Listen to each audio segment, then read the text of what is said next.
Nous allons dans un premier exercice, un exercice 0, donc un exercice qui ne compte pas par rapport aux 3 exercices que vous devez faire, hein. C'est un exercice supplémentaire si on veut, mais qui va vous permettre de vous créer des éléments qui vont être utiles dans tous les autres exercices. En fait, on parle ici d'avoir votre nom accroché à la caméra que vous allez afficher à chaque fois dans les exercices.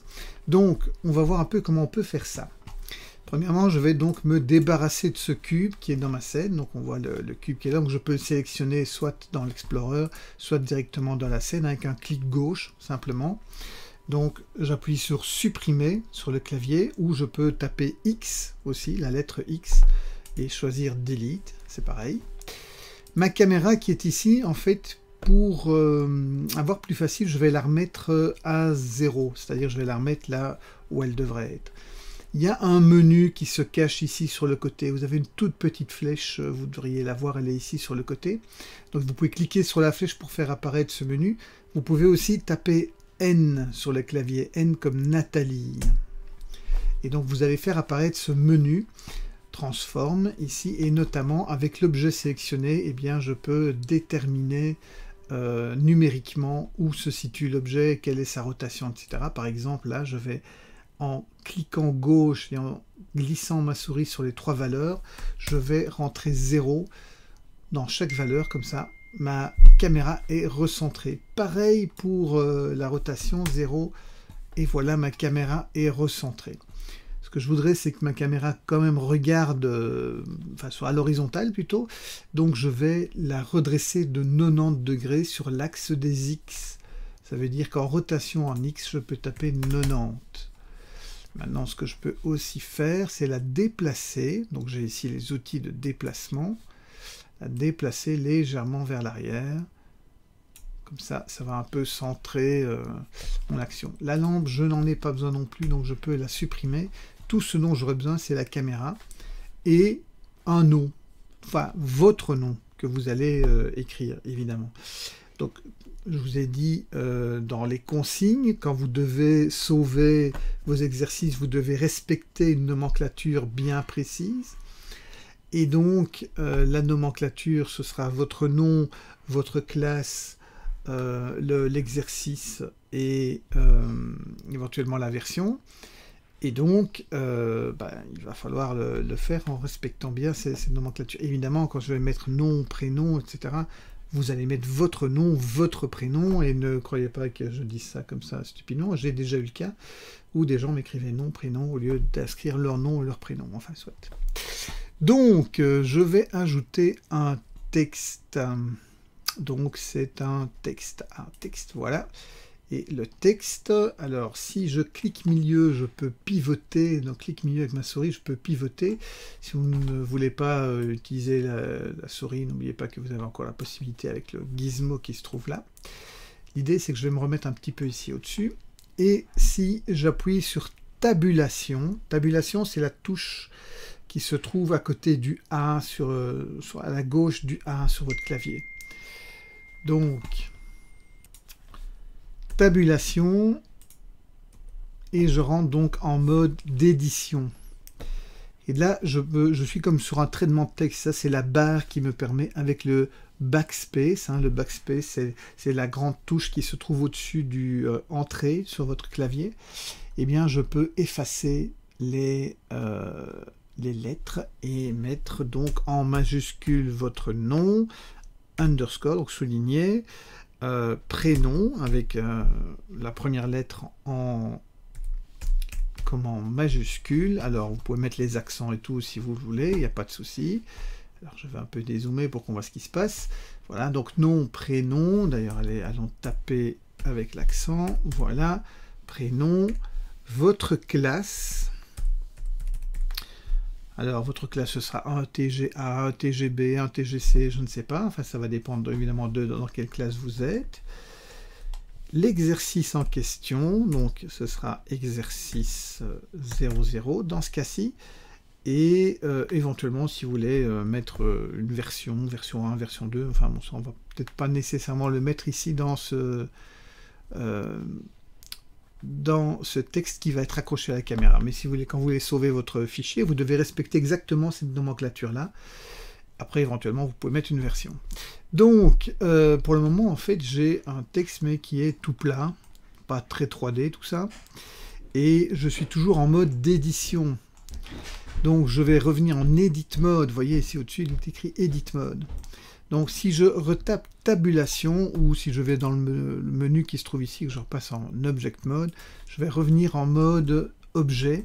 Donc, je suis, rappelez-vous, il y a deux niveaux dans un objet, mode Objet, mode sous-objet. Mode sous-objet, c'est le mode d'édition. Et donc, je vais un peu le modifier, je vais lui donner un peu d'épaisseur et lui donner un petit look un peu sympa, peut-être changer la fonte aussi, parce que j'aime pas cette fonte-là. Donc, pour tout ça, c'est dans les propriétés de mon texte. Et donc ici, je vois, j'ai plusieurs propriétés, notamment dans Géométrie. Dans Géométrie, alors je vais remonter pour être sûr que vous voyez bien tout, parce que ma petite tête qui est là en dessous peut vous cacher des choses. Donc, on va fermer chez, voilà, Géométrie. On peut faire une extrusion. Donc, si je clique sur la flèche, on voit, au fur et à mesure que je clique, l'extrusion qui apparaît. Voilà, pas besoin d'aller très, très haut non plus. Quelque chose comme ça.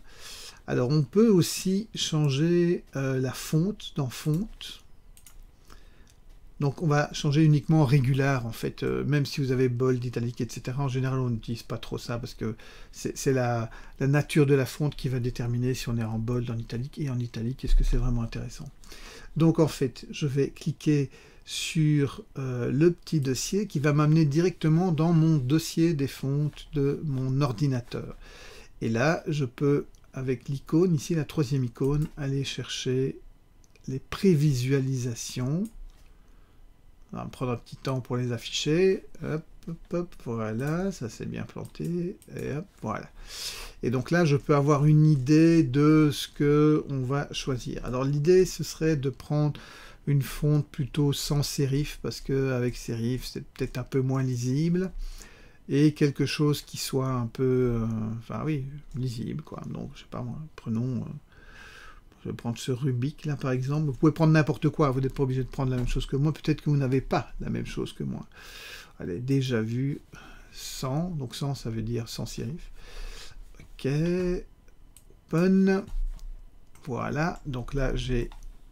Alors certaines fontes ne fonctionnent pas bien. Vous pourrez avoir des artefacts. Donc faites attention et ne prenez pas une fonte trop fine avec une graisse trop mince, parce que sinon on ne pourra pas bien lire votre nom. Donc prenez quelque chose d'un peu gras et d'un peu, d'un peu classique, on va dire, pour histoire de ne pas risquer d'avoir des choses illisibles. Alors ce qu'on va encore faire par rapport à notre fonte aussi dans Géométrie, c'est jouer sur le bevel. Donc si je clique ici sur le depth du bevel, vous voyez, je vais créer en fait un arrondi ici sur le coin. Un arrondi que je peux un petit peu moins arrondir. Donc si je descends ici la résolution, enfin, si je tombe à 0, ben, j'ai carrément... c'est complètement droit. Si je monte à 1, ben, il y a une division. Ouais, 1, ça pourrait sans doute le faire. Peut-être, allez, on va peut-être monter à 2. N'oublions pas que chaque fois qu'on rajoute des divisions, on rajoute des polygones. Et quand on rajoute des polygones, ben, ça prend des ressources machines. Enfin bon, ceci dit, c'est pas ça qui va nous tuer. Ok, donc on a le nom. Il est un peu grand. Donc, S pour scale. Scale, c'est la taille, hein, S. Et je bouge. Alors, le changement de taille, donc avec le S, vous remarquerez qu'entre le point de pivot et l'endroit où se trouve ma souris, il y a une ligne en pointillé. C'est un peu comme un levier. Ça veut dire que quand je veux activer cet outil, et ça marche aussi pour la rotation, donc le scale et la rotation, il vaut mieux que ma souris ne soit pas trop proche du point de pivot de l'objet sur lequel je veux agir. Donc je vais placer ma souris un peu plus éloignée, je vais taper S, c'est le raccourci clavier pour le scale, R, c'est pour la rotation. Donc S, et en étant suffisamment loin, je peux changer la taille de manière progressive. Si je suis trop près, que je tape S, et bien ici, je vais agir beaucoup plus rapidement, et des fois même de manière frénétique. Et donc, ça ne va pas faciliter mon travail.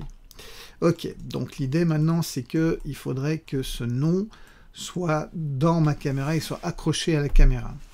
Donc la première chose qu'on va faire, c'est faire en sorte que le nom soit à la même place que la caméra. J'ai le nom sélectionné, je vais sélectionner la caméra, et je vais aller dans le menu Objet, faire un Snap to Active. Active, ça veut dire quoi? Ça veut dire que c'est le dernier élément que j'ai sélectionné. Si vous regardez bien, le nom, il a un surlignage comme ça, orange foncé, tandis que la caméra a un surlignage orange clair. Donc l'orange clair, c'est celui qui est actif. Et on utilise souvent cette nuance dans une multisélection entre ce qui est actif et ce qui n'est pas actif pour justement partager ou utiliser certaines propriétés. Donc je vais faire un Snap Selection to Active. Et mon nom va se mettre directement au bon endroit. Je vais aussi lui donner une rotation de 90 degrés. Donc R, et je tape 90. R, oui, je dois évidemment ne faire ça que sur un seul objet. C'est le nom, donc je sélectionne le nom, R, 90. Ok, j'adore. RX 90, voilà, donc pour que ça fonctionne bien. Alors pourquoi est-ce que ça marche comme ça? Parce qu'en faisant R, je dis que je veux faire une rotation, X sur l'axe des X, et 90 pour faire 90 degrés. Donc RX 90. Ok, donc maintenant je peux le déplacer en cliquant sur la flèche verte pour le placer un peu devant cette caméra. Alors on sait que si je clique sur la caméra ici, je vais me retrouver je vais voir ce que voit la caméra. Et donc là, je peux changer encore une fois la taille pour la mettre à une bonne taille. Je vais déplacer ce nom. Voilà, il faut qu'il occupe à peu près cet espace-ci. Quelque chose comme ça. Comme ça, il sera systématiquement à cet endroit-là, dans ma vue, un nom en 3D, etc. C'est parfait. Ok, je vais ressortir de ma caméra et en pivotant, voilà. Donc là maintenant j'ai l'objet qui est bien placé par rapport à la caméra, mais il n'est pas encore accroché à la caméra. Donc je vais faire ça. Alors j'ai mon objet, je sélectionne ma caméra, donc le premier est en orange foncé, le deuxième en orange clair, encore un peu comme tout à l'heure. Et là maintenant je vais faire en sorte qu'il soit parenté. Alors il y a un raccourci pour ça aussi. C'est CTRL P, P comme parenté, CTRL P, et je choisis objet. Et à partir de ce moment-là, on voit qu'il y a une ligne en pointillé qui relie les deux objets. Ça veut dire que ma caméra, quand elle va bouger, elle va emporter maintenant le nom avec. Ok, donc si je reviens dans ma caméra et que maintenant je sélectionne mon nom, il faudrait peut-être lui donner un petit matériau, quoi. On verra ça en fonction des exercices. Dans ce cas-ci, on va le laisser comme ça par défaut. On va juste faire en sorte qu'on soit bien certain qu'il ait un nouveau matériau.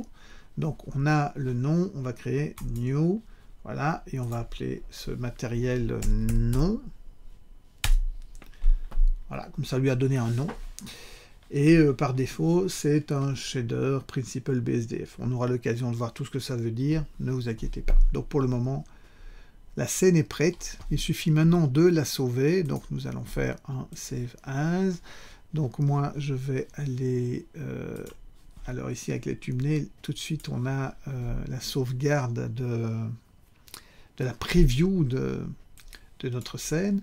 Mais on va ici créer un nouveau dossier. Donc ce sera exercice 00. Exercice, voilà. Ouais. Et la scène, donc ce sera encore une fois votre nom, hein, nom, votre prénom. Alors là, ne mettez pas d'accent. Ne mettez jamais d'accent dans les noms de fichiers parce que ça peut amener des soucis. Nom, prénom. Alors, votre classe, en majuscule. Un TG1, un TGB, enfin tout ce genre de choses. Exercice 00, éventuellement V01, voilà. Donc le V01, c'est un peu moins indispensable. Ça, c'est très indispensable. Alors pourquoi est-ce que je vous demande de donner ce genre de nom à vos fichiers? C'est pas pour vous emmerder, c'est parce que si jamais votre fichier s'égare, pour une raison ou l'autre, eh bien, quand je retrouve le fichier, je sais que c'est vous, que vous faites partie de la classe et que c'est le fichier qui concerne l'exercice quelque chose. Donc c'est très important de bien nommer ces fichiers parce que, un, ça vous permet de les retrouver facilement aussi, pour vous, et ça permet aussi que quand vous donnez votre fichier, par exemple, dans le cas ici, dans le cadre scolaire, quand vous donnez votre fichier pour un travail, eh bien, au moins on est sûr de savoir à qui appartient ce fichier, et voilà. Et donc, on va sauver ça. Et on va pouvoir utiliser cette scène-là pour les autres travaux qu'on aura à faire par la suite.